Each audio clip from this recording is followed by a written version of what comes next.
Central ஆஃப்ரிக்காவில் இருக்கிற ஒரு நாட்டுடைய பெயர் சாட். இவங்க பல லட்சம் அகதிகளை தன்னுடைய நாட்டில் இருக்கிறதுக்கு இடம் கொடுத்துருக்காங்க. அவங்களுடைய வாழ்வாதாரத்தை அவங்க அமைச்சது மட்டும் இல்லாமல் ஒரு உலகியல் மாற்றத்தையும் அவங்க கொண்டு வந்திருக்காங்க. இது எங்கே ஆரம்பிச்சது அப்படின்ட்டு கேட்டிங்கன்னா, சுமார் பல வருஷங்களாக நடந்துகிட்ருக்க போர்னால சூடானில் இருந்து சாடுக்கு பல மக்கள் இடம்பெயர்ந்துட்டே இருக்காங்க. சொல்லப்போனால் ஏறக்குறைய 10 லட்சத்துக்கும் அதிகமான அகதிகள் சூடான்ல இருந்து சாடுக்கு போயிட்டு செட்டில் ஆயிருக்காங்க.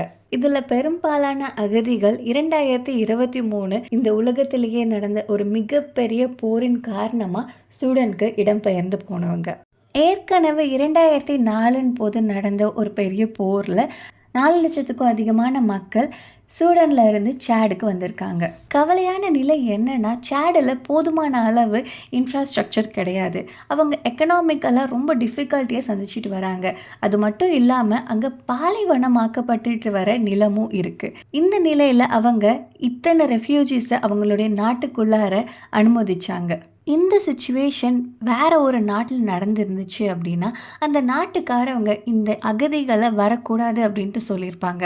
அப்படி இல்லைன்னா அவங்க வந்ததுக்கப்புறம் பல சித்திரவதைகள் பண்ணியிருப்பாங்க, அவங்கள இழிவாக நடத்தியிருப்பாங்க. அப்படி இல்லை அப்படின்னா வரியை அதிக அளவு ஏற்றிருப்பாங்க. ஆனால் இதை எதுவுமே செய்யாத சாட் அரசாங்கம் என்ன பண்ணாங்க தெரியுமா?